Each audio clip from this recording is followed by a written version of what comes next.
वेगवेगळ्या गोष्टी पण केल्या, त्यासाठी पण आम्ही मदत करतो.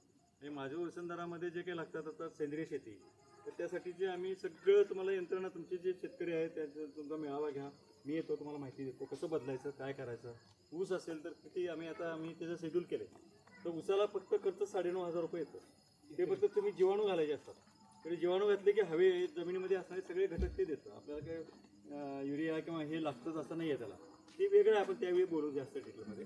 पण त्याचे सगळे तुम्हाला कुठली फळबाग करायची असेल, भाजीपाला करायचा असेल, तर त्यासाठी सेंद्रियमध्ये केलं तर आपल्या जे कुटुंब आहे म्हणा किंवा पुढची पिढी जी आहे ती आता जी आपल्याला जाणवत आहे की विषारीपणा एवढा झाला आणि कॅन्सर कशाचा कोणाला काय होईल. कारण आंबा आहे, आंब्याला कलटा घालतात. तर तुम्ही आंबे जर ते खाता, तुम्हाला माहिती नाही कलटामुळे काय होतं, आपल्याला काहीच माहिती नाही. आमच्या सांगलीमध्ये एक अशी केस आहे की डॉक्टर गणेश माळी म्हणून आहेत आयुर्वेदाचे डॉक्टर, त्यांच्या मुलाला डोळ्याच्या आतल्या पापणीचा कॅन्सर झाला. तर ते म्हणले कॅन्सर कसा झाला एवढ्या लहान वयात, त्यानंतर तो डोळा काढायला लागला, म्हणजे काही करता आलं नाही. तर तो का झाला म्हणून त्याचे संशोधन आम्ही केलं, बरंचसं केलं, आणि त्याच्यापर्यंत लक्षात आलं की आंब्यामधल्या कल्चरमुळं त्यांना तो झाला. कल्चर घातल्याशिवाय